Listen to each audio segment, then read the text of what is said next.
नमस्कार, मैं doctor Vipin Bansal, vastu consultant. आज आपके साथ एक और नए विषय पर चर्चा करना चाहूँगा। आज का विषय है फैक्ट्री। आप अपनी नई फैक्ट्री लगाने जा रहे हैं और उसके लिए बिल्डिंग बनाने जा रहे हैं, तो वास्तुशास्त्र के अनुसार आपको क्या क्या सावधानियाँ बरतनी चाहिए। यानी बिल्डिंग को बनाते समय आपको मेन गेट कहाँ लगाना चाहिए, बिल्डिंग कहाँ बनानी चाहिए, पानी का अंडरग्राउंड टैंक कहाँ बनाना चाहिए, सबमर्सिबल कहाँ लगाना चाहिए, रेन वाटर हार्वेस्टिंग टैंक आपने कहाँ बनाना है, गार्ड रूम कहाँ होना चाहिए, जनरेटर रूम कहाँ होना चाहिए, इनके बारे में जानकारी देना चाहूँगा।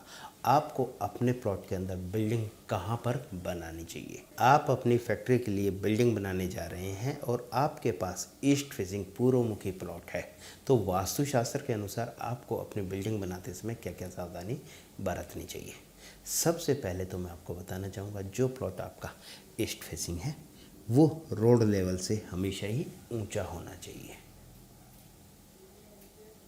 बिल्डिंग बनाने के लिए आपके यहाँ जो मटेरियल आएगा वो मटेरियल आपने कहाँ उतरवाना है, वो मटेरियल आपने अपने बिल्डिंग के, अपने प्लॉट के साउथ ईस्ट जोन में, बाहर इस जोन में आपने मटेरियल उतरवाना है। बिल्डिंग आपकी बड़ी है, प्लॉट आपका बड़ा है, तो उसके लिए मटेरियल भी बहुत ज़्यादा आएगा।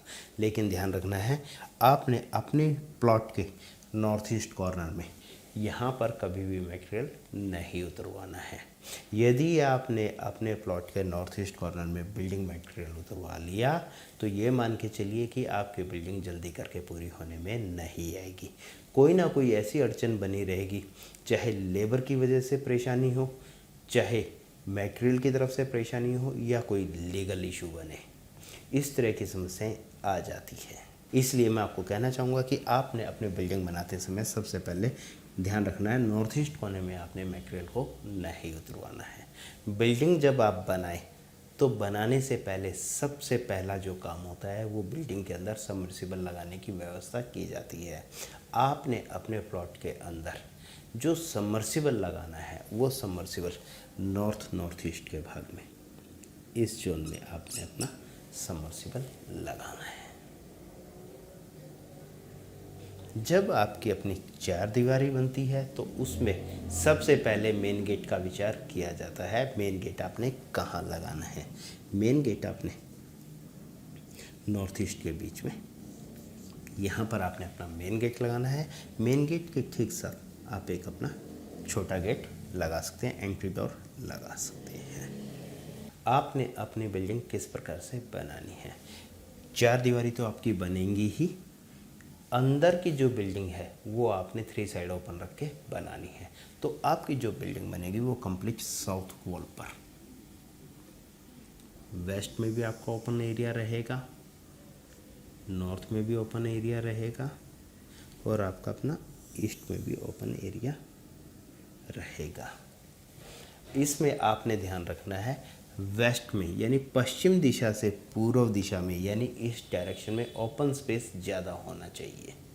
पूरी की पूरी बिल्डिंग आपकी साउथ वॉल से टच करती हुई बननी चाहिए। आपने अपने यहाँ पर पानी का अंडरग्राउंड टैंक कहाँ बनाना है। पानी का अंडरग्राउंड टैंक आप नॉर्थ ईस्ट के यहाँ पर बनाएं। इसी के साथ आपने अपने यहाँ पर रेन वाटर हार्वेस्टिंग टैंक बनाना है। वो आप नॉर्थ ईस्ट के भाग में यहाँ पर भी बना सकते हैं, और आगे बनाना चाहें तो आप यहाँ पर भी बना सकते हैं। आपको अपने यहाँ पर ईस्ट में, पूर्व दिशा में भी रेन वाटर हार्वेस्टिंग टैंक बनाना है, तो आप पूर्व दिशा के मध्य भाग से, यानी ईस्ट के सेंटर से नॉर्थ ईस्ट की ओर रेन वाटर हार्वेस्टिंग टैंक बना सकते हैं। गार्ड रूम हमेशा ही गेट के साथ में बनाया जाता है। गार्ड रूम यहाँ पर आपका अपना गार्ड रूम बन जाएगा, और गार्ड रूम के साथ ही आपका अपना एक ड्राइवर रूम बनेगा। ये आपका गार्ड रूम बन जाता है, ये आपका ड्राइवर रूम बन जाता है। आपने अपने यहाँ पर इलेक्ट्रिक मीटर की व्यवस्था कहाँ करनी है। इलेक्ट्रिक मीटर आपका साउथ ईस्ट जोन में, यहाँ पर आपका अपना मीटर रूम आ जाएगा। मीटर रूम के साथ ही आपका अपना ट्रांसफार्मर आ जाएगा। ट्रांसफार्मर के साथ ही आपका अपना साउथ की दीवार के साथ जनरेटर आएगा। यानी इलेक्ट्रिसिटी से रिलेटेड जितना भी काम है वो सारा काम आपने साउथ ईस्ट जोन में करना है। मीटर रूम हमेशा ही फ्रंट की वॉल के साथ बनाया जाता है। बिजली बोर्ड का जो भी व्यक्ति रीडिंग लेने आता है तो वो बाहर की बार रीडिंग लेकर जा सकता है। बिल्डिंग बनाते समय आपने ध्यान रखना है, जो आपकी अपनी वेस्ट वॉल है, साउथ वेस्ट से वेस्ट होते हुए नॉर्थ वेस्ट तक और साउथ वेस्ट से बनी बिल्डिंग तक, ये दीवार आपकी ऊंची होनी चाहिए। जो आपकी अपनी ईस्ट वॉल है वो साउथ ईस्ट से साउथ की दीवार तक तो इक्वल होगी, लेकिन साउथ ईस्ट से ईस्ट होते हुए नॉर्थ ईस्ट तक ये दीवार आपकी वेस्ट की दीवार से नीची होगी। ऐसे ही जो आपकी अपनी नॉर्थ वॉल है, नॉर्थ वेस्ट कॉर्नर से नॉर्थ होते हुए नॉर्थ ईस्ट कॉर्नर तक ये दीवार और यानी नॉर्थ की दीवार और ईस्ट की दीवार दोनों ही इक्वल होनी चाहिए, लेवल में होनी चाहिए। इसी के साथ आपने एक बात और ध्यान रखनी है, जो आपका अपना मेन गेट लगेगा, मेन गेट आपका लाइट वेट का होना चाहिए और कोशिश करें कि मेन गेट के जो पिलर बनते हैं वो आपके दीवार के लेवल में रहें, तो आपके लिए फ़ायदेमंद होंगे। यदि ये पिलर आपके भारी भरकम बन जाते हैं और दीवार से बाहर आ जाते हैं तो कहीं ना कहीं आपका फैक्ट्री का नॉर्थ ईस्ट का एरिया भारी हो जाता है। तो मैं आपको कहना चाहूँगा कि कोशिश करें कि जो आपका अपना मेन गेट है, मेन गेट के जो पिलर है वो बिल्कुल लाइट वेट के बनने चाहिए, लेकिन इतना ज़रूर ध्यान रखना है कि वो गेट का वजन उठा सके। मेन गेट की जो हाइट है आपकी बाउंड्री वॉल की हाइट के बराबर होनी चाहिए। मेन गेट कभी भी बाउंड्री वॉल से ऊंचा नहीं बनाना चाहिए। अब मैं आपको बताना चाहूँगा, जो आपका अपना ओपन एरिया है, ओपन एरिया में साउथ वेस्ट से वेस्ट होते हुए नॉर्थ वेस्ट तक फ्लोर स्लोप यानी फर्श की ढलान आनी चाहिए। नॉर्थ वेस्ट से नॉर्थ होते हुए नॉर्थ ईस्ट की ओर फर्श की ढलान आनी चाहिए। ऐसे ही साउथ ईस्ट से नॉर्थ ईस्ट की ओर फर्श की ढलान आनी ही चाहिए। इस बात का आपने ख़ास तौर पर ध्यान रखना है। यदि आप अपनी फैक्ट्री के अंदर फर्श की ढलान, फ्लोर स्लोप सही कर लेते हैं तो मेरा अपना ये मानना है कि आपकी फैक्ट्री हमेशा ही बढ़िया चलेगी, कभी भी आपकी फैक्ट्री आपको नुकसान नहीं देगी। आपको पैसे की तरफ से कभी भी सोचने की ज़रूरत नहीं पड़ेगी। क्या काम करने से? फर्श की ढलान सही करने से, मेन गेट सही दिशा में लगाने से, पानी का underground tank, submersible, rain water harvesting tank और फायर का टैंक बनाने से, ये सभी चीज़ें आपकी नॉर्थ डायरेक्शन में नॉर्थ ईस्ट की ओर आ जाती है, तो हमेशा ही आपके यहाँ पैसे आने के साधन बने रहते हैं। ऐसे ही जब वेस्ट की दीवार और साउथ की दीवार ऊंची हो जाती है, नॉर्थ की दीवार और ईस्ट की दीवार नीची रह जाती है, तो भी आपकी फैक्ट्री हमेशा ही बढ़िया चलती है। ऐसे ही इलेक्ट्रिक मीटर, यानी इलेक्ट्रिक मीटर भी आ गया आपका, जनरेटर भी आ गया, ट्रांसफार्मर की रिक्वायरमेंट है तो ट्रांसफार्मर भी साउथ ईस्ट जोन में, साउथ जोन में ले आते हैं, तो आप कभी भी पीछे मुड़ के नहीं देखेंगे। ऐसा मेरा अपना अनुभव कहता है।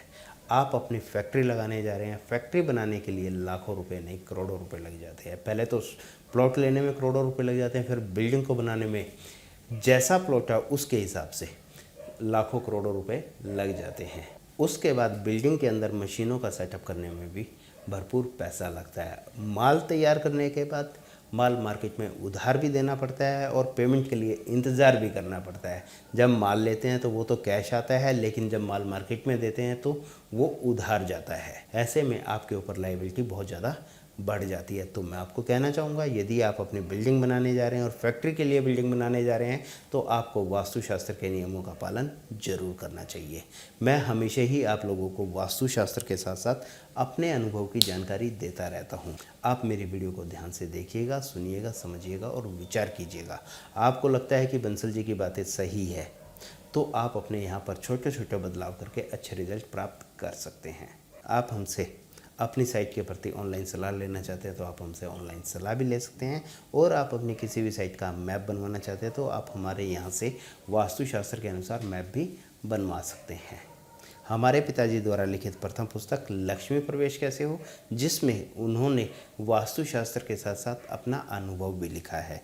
आप अपना नया घर बनाने जा रहे हैं या आप अपनी नई बिल्डिंग बनाने जा रहे हैं तो आप हमारी यह पुस्तक मंगवा सकते हैं। हमारी यह पुस्तक आपकी बिल्डिंग को वास्तु दोष मुक्त बनाने में सहायक जरूर होगी।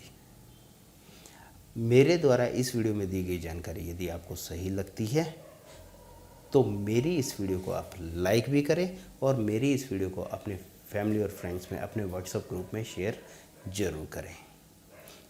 आपने मेरे चैनल को अब तक सब्सक्राइब नहीं किया तो मेरे चैनल को सब्सक्राइब कर लीजिएगा और साथ में बेल आइकन जरूर दबाएं, ताकि मेरे आने वाली जितनी भी नई वीडियो है उनकी नोटिफिकेशन आपको समय समय पर मिलती रहे। इसी तरह अगले प्रोग्राम में फिर एक नए विषय पर चर्चा करेंगे। तब तक के लिए नमस्कार।